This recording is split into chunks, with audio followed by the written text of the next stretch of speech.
तो मूवी के शुरू में हमें एडम बताता है कि कैसे उसके डैड बिगफुट के वापस लौटने से उनकी लाइफ बिल्कुल चेंज हो गई। उसके पास भी बिगफुट जैसे सभी पावर्स हैं, जैसे तेजी से भागना, हीलिंग पावर और एनिमल से बात करना। उनके एनिमल फ्रेंड जैसे विल्बर, ट्रैपर और स्ट्रिप भी इन्हीं के साथ रहने लगे थे। यहाँ वो अपने डैड का इंटरव्यू देखता है जो जंगल से वापस लौटने के बाद बहुत फेमस हो गए हैं। इंटरव्यू में बिगफुट बताता है कि कैसे हेरको कंपनी ने उसकी रिसर्च का गलत इस्तेमाल करना चाहा, लेकिन उसने अपने बेटे के साथ मिलकर उनके इरादों पर पानी फेर दिया और अब वो इसी तरह दुनिया में हो रहे बाकी गलत कामों को रोकना चाहता है। एडम उसकी फेम से थोड़ा परेशान है क्योंकि इससे वो उनके साथ ज्यादा वक्त नहीं बिता पाता। स्कूल में भी सब उसे बिगफुट के ऑटोग्राफ के लिए बहुत तंग करते हैं और वो किसी तरह उनसे खुद को बचाता है। यहाँ हम देखते हैं कि वो एक लड़की एमा को बहुत पसंद करता है, लेकिन चाहकर भी उसे अपने दिल की बात नहीं कह पाता। स्कूल से वापस घर आकर वो देखता है कि हर जगह उसके डैड के पोस्टर लगे हुए हैं और एक एजेंट उसके डैड के लिए नए कॉन्ट्रैक्ट्स लेकर आया है। एजेंट बिगफुट को कहता है कि इनसे वो बहुत पैसा कमा सकता है, लेकिन वो मना कर देता है और कहता है कि वो कुछ ऐसा काम करना चाहता है जिससे दुनिया का भला हो सके। वो एजेंट को एक एनजीओ का लेटर दिखाता है जो शायद कुछ मदद मांगना चाहते हैं, लेकिन एजेंट उसे फाड़ देता है। इससे नाराज होकर बिगफुट उसे घर से निकाल देता है और उस लेटर को जोड़कर पढ़ने लगता है। पता चलता है कि ये लेटर किसी पैम और शैम्स ने रॉकी वैली अलास्का से भेजा है, जो बताते हैं कि वहाँ एक एक्सट्रेट नाम की ऑयल कंपनी के गलत तरीकों की वजह से एनवायरनमेंट खराब हो रहा है। वो चाहते हैं कि बिगफुट अपने फेम का यूज करके उनकी आवाज दुनिया तक पहुंचाए ताकि ये कंपनी बंद हो सके। बिगफुट जो ऐसा ही कुछ करना चाहता था, अलास्का जाने के लिए तैयार हो जाता है, लेकिन एडम को यह आइडिया बिल्कुल पसंद नहीं आता और वो नाराज होकर वहाँ से चला जाता है। आगे हम बिगफुट को देखते हैं जो एक एडवेंचरस फ्लाइट के बाद रॉकी वैली पहुँच जाता है। वो देखता है कि ये जगह बहुत सुंदर है और अपने वीडियो ब्लॉग में बताता है कि कैसे बहुत पहले यहाँ एक माइनिंग टाउन हुआ करता था, लेकिन अब ये एकदम वीरान है। जल्दी ही वो पैम और शैम से मिलता है जो ऑयल फैक्ट्री के गेट के सामने प्रोटेस्ट कर रहे हैं। वो देखकर हैरान हो जाता है कि यहाँ सिर्फ 2 ही लोग हैं और तब वो कहते हैं कि और सपोर्ट जुटाने के लिए उन्हें उसकी मदद चाहिए। वो ये भी नोटिस करता है कि कंपनी ने कुछ ज्यादा ही सिक्योरिटी डिप्लॉय की हुई है जिसमें ड्रोन्स भी शामिल हैं। तभी एक कार्लो नाम का आदमी भी वहाँ आता है और पैम उसे बताती है कि ये यहाँ का लोकल है और प्रोटेस्ट में हमारी मदद करता है। बिगफुट एक वीडियो मैसेज रिकॉर्ड करता है ताकि इसे देखकर उन्हें और लोगों का सपोर्ट मिल सके। एडम देखता है कि उनकी वीडियो पर बस 14 ही व्यू हैं और उसे लगता है कि इससे कोई फर्क नहीं पड़ने वाला। तब टैपर उसे समझाता है कि उसे अपने डैड की हेल्प करनी चाहिए और एडम थोड़ी एडिटिंग करके उस वीडियो को रीअपलोड करता है। जल्दी ही वो वीडियो वायरल हो जाती है और अलास्का में बिगफुट भी देखता है कि उनकी मदद करने वहाँ बहुत सारे लोग आ गए हैं। न्यूज भी उनके प्रोटेस्ट को कवर करने लगती है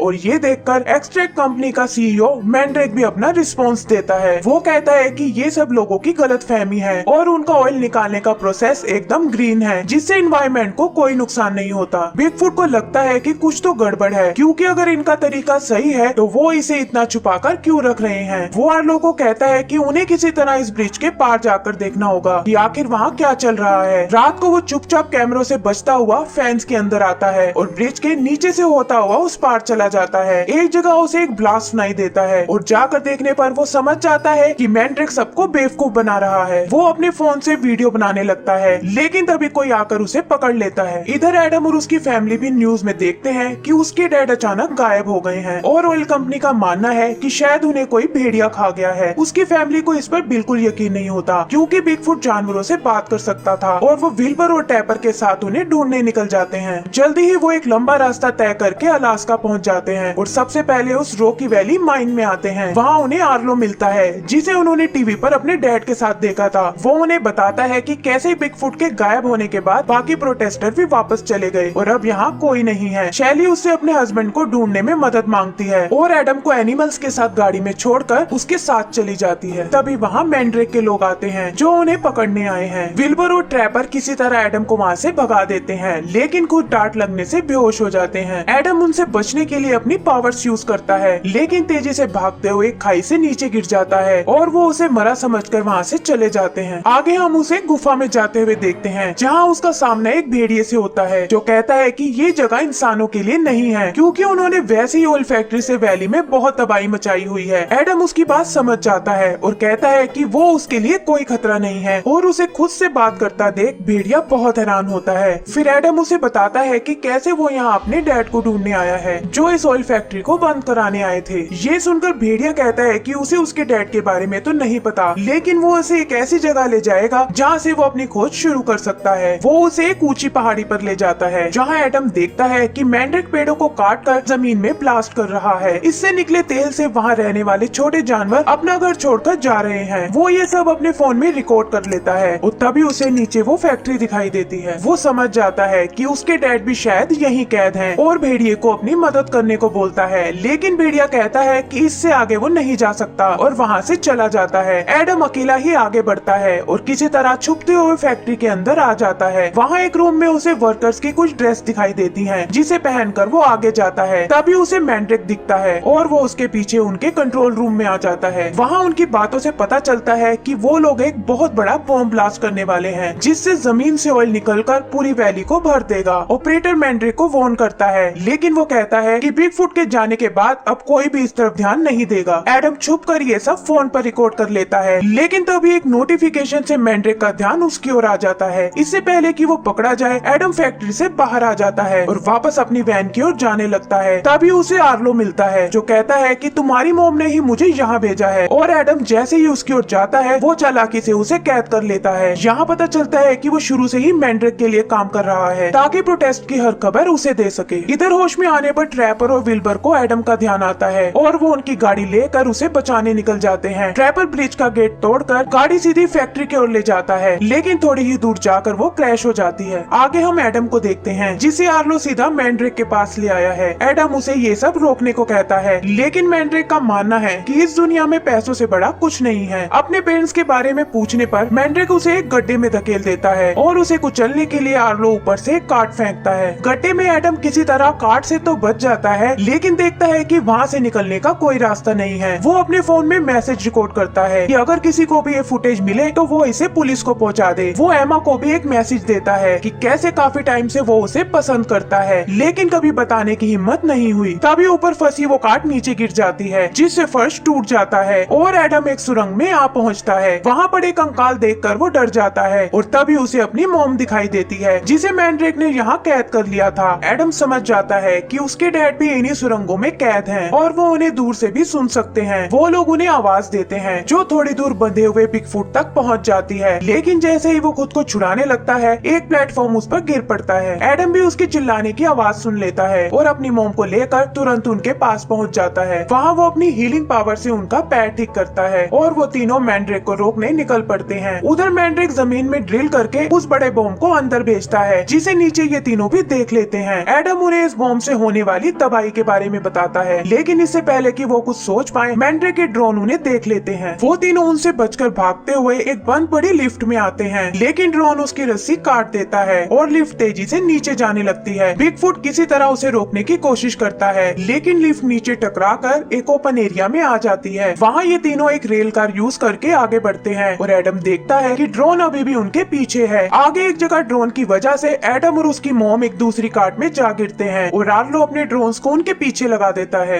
यहाँ बिगफुट अपनी कलाबाजियों के दम पर एक एक करके वो सभी ड्रोन्स तोड़ डालता है और वापस अपनी फैमिली के पास आ जाता है। मैंड्रिक भी ये देखता है और गुस्से में आकर बॉम्ब के टाइम को कम कर देता है। सभी वर्कर्स वो जगह खाली करने लगते हैं और इधर एडम भी अपनी फैमिली के साथ माइन से बाहर आ जाता है। वहाँ वो देखता है कि उसके फोन के नेटवर्क वापस आ गए हैं और वो सारी वीडियोस को अपलोड पर लगा देता है। तभी शैली की नजर सामने ट्रैक पर पड़ती है जो नदी के पास टूटा हुआ है। वो लोग कार्ट को रोकने की कोशिश करते हैं, लेकिन बिगफुट समझ जाता है कि अब उनके पास कूदने के अलावा कोई और चारा नहीं है। वो तीनों नीचे नदी में कूद जाते हैं, जहाँ हम देखते हैं कि एडम के फोन से वो वीडियोस बस अपलोड ही होने वाली थी। वो तीनों किसी तरह नदी से बाहर आ जाते हैं। एक स्पीकर से उन्हें पता चलता है कि ब्लास्ट में अब बस 1.5 मिनट बचा है। बिगफुट एडम को तुरंत वैली से निकलने को कहता है और खुद भी शैली को लेकर वहाँ से दूर जाने लगता है। तभी एडम को एक आइडिया आता है और वो अपने भागने की स्पीड का फायदा उठाकर जल्दी से ब्लास्ट वाली साइड की ओर जाने लगता है। ब्लास्ट होने में बस 30 सेकंड का टाइम बचा है और तभी उसके पेरेंट्स भी उसे देख लेते हैं। एडम एक तार की मदद से उस बॉम्ब तक पहुंचता है और इससे पहले कि टाइम 0 हो स्टॉप बटन दबाकर बॉम्ब को डीएक्टिवेट कर देता है। मैंड्रिक को बहुत गुस्सा आता है और तब उसका ऑपरेटर बताता है कि अगर वो एक छोटा बॉम्ब उस होल में फेंक दे तो बड़ा बॉम्ब भी ब्लास्ट हो जाएगा। मैंड्रिक तुरंत आर्लो के साथ एक बॉम्ब लेकर निकल जाता है, लेकिन बिगफुट अपनी पावर से उनका प्लान सुन लेता है। इधर हम विल्बर और ट्रैपर को देखते हैं जो अपनी टूटी हुई गाड़ी से वहाँ आ पहुँचते हैं। उन्हें सामने आर्लो दिखता है और वो उसे रोकने आगे बढ़ते हैं, लेकिन एक डार्ट से ट्रैप पर बेहोश हो जाता है। विल्बर अपनी ताकत से किसी तरह गाड़ी को मोड़ देता है और वो सीधा आर्लो और मैंड्रेक से जा टकराती है। इस टक्कर में वो बॉम्ब भी उड़ता हुआ सीधा उस होल में जाने लगता है, लेकिन एंड टाइम पर बिगफुट वहाँ आकर उसे पकड़ लेता है। वो बॉम्ब को बहुत ऊपर उछालता है जिससे वो सेफली ब्लास्ट हो जाता है। एडम भी वापस ऊपर आता है और सब एक दूसरे को सेफ देखकर बहुत खुश होते हैं। तभी वो एक न्यूज हेलीकॉप्टर को आते हुए देखते हैं और पता चलता है कि एडम की वीडियोस नेट पर अपलोड हो गई थी और इसी वजह से वो वहाँ आए हैं। मैंड्रेक भागने की कोशिश करता है, लेकिन तभी वो भेड़िया और जंगल के दूसरे जानवर उसके सामने आ जाते हैं। फाइनली वो और आर्लो उसी तेल में जा गिरते हैं जिसके लिए वो इस जगह को नष्ट करना चाहते थे। आगे हम देखते हैं कि गवर्नमेंट ने वहाँ से सारा तेल साफ करके उसे एक वाइल्ड लाइफ रिजर्व बना दिया है ताकि फिर कोई यहाँ ड्रिलिंग ना कर सके। बिगफुट भी रिपोर्टर को बताता है कि उसके बेटे एडम के बिना ये सब पॉसिबल नहीं था। एंड सीन में हम देखते हैं कि वो सब लोग वापस घर आ गए हैं और तभी एमा एडम से मिलने आती है। वो उसे दिखाती है कि कैसे बाकी वीडियोस के साथ उसका प्रपोजल भी अपलोड हो गया था और यह देखकर एडम उसे एक बार फिर प्रपोज करता है। एमा एक्सेप्ट कर लेती है और वो एक दूसरे को किस करते हैं। उनकी फैमिली भी ये सब देख लेती है